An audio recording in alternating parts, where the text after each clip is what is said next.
Kriteria wanita atau istri yang baik seperti apa? Yang pertama, wanita atau istri yang baik itu dilihat dari tingkah lakunya dan kehidupan ibadahnya. 1 Petrus 3 ayat yang pertama. Baca sama-sama.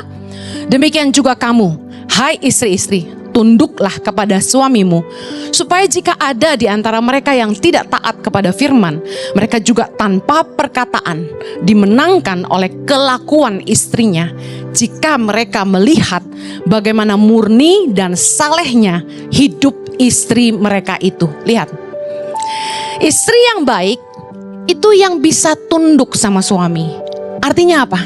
Yang bisa menghargai suaminya. Laki-laki bilang amen.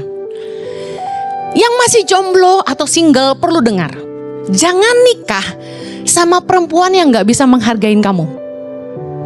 Karena di dalam pernikahan kebanyakan yang jadi tantangan bagi istri-istri adalah tunduk sama suami. Berat. Istri-istri bilang amin dong. Berat. Saya kasih tahu ya, kalau firman Tuhan itu sampai ditujukan sama istri-istri berarti memang berat.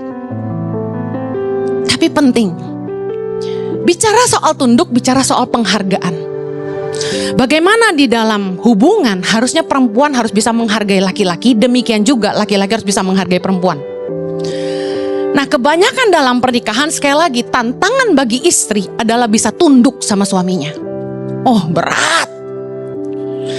Banyak penyebab kenapa istri atau perempuan sulit tunduk sama laki-laki.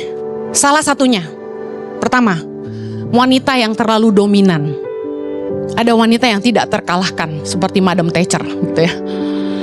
Gak bisa tunduk sama laki-laki, selalu jadi komandan. Istri yang terlalu dominan sulit dikalahkan. Yang bisa mengalahkan dia adalah suami yang lebih dominan. Tetapi istri yang terlalu mandiri, pintar, bisa kerja, bisa punya penghasilan yang lebih tinggi, sulit tunduk sama suami. Nah, istri yang tinggi hati karena prestasi, penghasilannya lebih tinggi, istri yang berasal dari keluarga yang lebih kaya, lalu nikah sama pria yang maaf dari keluarga sederhana, biasanya sulit tunduk. Saya kesal kalau punya suami yang gak nurut sama kita.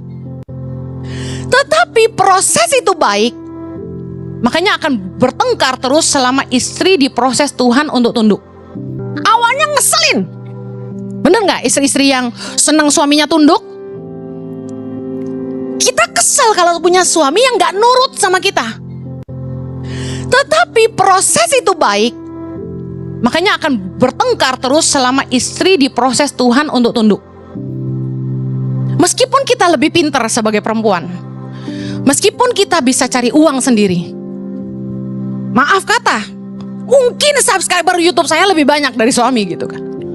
Bukan berarti saya tidak bisa menghargai suami saya. Jadi saya belajarlah proses-proses hidup saya. Saya harus belajar menundukkan diri. Dan ada berkat-berkat yang Tuhan sediakan ketika saya belajar tunduk sama suami saya.